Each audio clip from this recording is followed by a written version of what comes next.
Hello बच्चों, आज हम करेंगे वर्कशीट नंबर 11 जो कि न्यूट्रिशन एनिमल्स ये चैप्टर आपका चल रहा है। इसमें आप डायरिया के बारे में आज समझेंगे कि डायरिया कैसे होता है और उससे हम कैसे बच सकते हैं।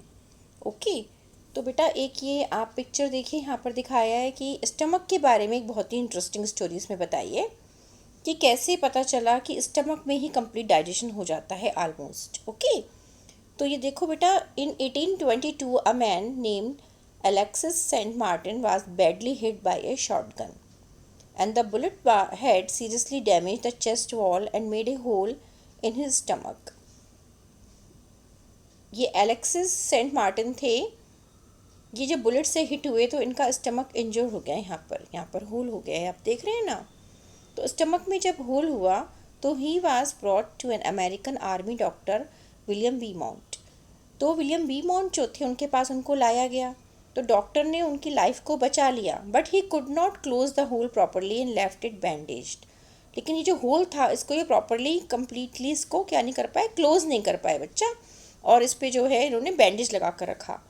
तो उन्होंने ऑब्जर्व किया कि स्टमक की जो वॉल है वहाँ, क्योंकि प्रोसेस चल रहा था डाइजेशन का, तो उन्होंने क्लियरली यहाँ से देखा कि स्टमक की वॉल से एक सिक्रीशन होता है एक फ्लूइड का जो फूड को डाइजेस्ट करता है।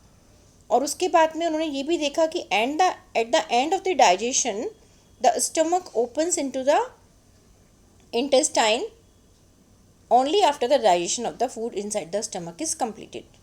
पूरा डाइजेशन होने के बाद ही क्या होता है, स्टमक से जो मटेरियल है वो स्मॉल इंटेस्टाइन में ट्रांसफ़र होता है। तो कितना अच्छा क्लू यहाँ पर एकदम से लाइव व्यू मिला, जिससे कि उसको स्टमक में जो डाइजेशन है उसके प्रोसेस को समझने में क्या हुआ, एक हेल्प मिली। अब देखिए नेक्स्ट टॉपिक पर आते हैं, वो है डायरिया। डायरिया क्या होता है बच्चों, आपने पढ़ा होगा कि जब किसी पर्सन को फूड पॉइजनिंग हो जाती है या उसको स्टमक का इन्फेक्शन हो जाता है तो उसको लूज मोशंस हो जाते हैं। Loose motions means very frequently watery fluid stools, इस तरह से आपकी प्रॉब्लम आ जाती है। ओके, तो इसमें क्या होता है कि फूड पॉइजनिंग का मतलब है कि उसको डायरिया हुआ है ना।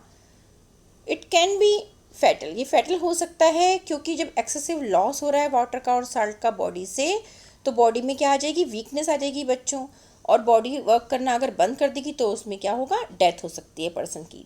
तो इसको हमें सीरियसली लेना है, कोई भी ऐसी चीज़ नहीं खानी, या कोई भी ऐसा हमें कोई इन्फेक्टेड फूड है या कुछ भी है वो नहीं लेना, क्योंकि उससे स्टमक में इनडाइजेशन होगा जिससे कि हम बीमार पड़ सकते हैं। ओके, तो यहाँ पर क्या है, अगर आप डॉक्टर से कंसल्ट नहीं भी किया है, even before doctor is not consulted, the patient should be given plenty of यहाँ पर water fluid, boiled and cooled water with A pinch of salt and sugar dissolve in it.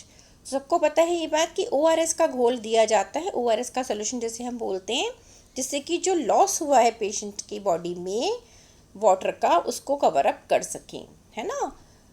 Okay बच्चों, तो यहाँ पर क्वेश्चंस भी इसी पर based आए हैं। उसने पूछा है फुल फॉर्म ऑफ ORS, जो आप यहाँ से लिखेंगे ओरल रिहाइड्रेशन सॉल्यूशन, और डायरिया क्या होता है और किसको हम कैसे होता है, ये यहाँ से आप लिखेंगे कि when a person passes out watery stool frequently it is called diarrhoea. और डायरिया को हिंदी में दस्त भी बोलते हैं, और it is cause due to the infection, food poisoning और इनडाइजेशन। ओके, ये काइंड की डिजीज़ है। Write the name of the person who discovered the working of stomach. Working of stomach किसने बताया, ये देखिए डॉक्टर विलियम बी माउंट ने। तो इन्होंने किस में स्टडी किया था, एलेक्सिस सेंट मार्टिन की बॉडी से उन्होंने ये पता लगाया कि स्टमक में डाइजेशन होता है। ओके बच्चों, तो अच्छे से आपने एक फैक्ट भी देखा और डायरिया के बारे में समझा है। अब नीटली आप काम करके सेंड करेंगे। ओके, थैंक यू बच्चों।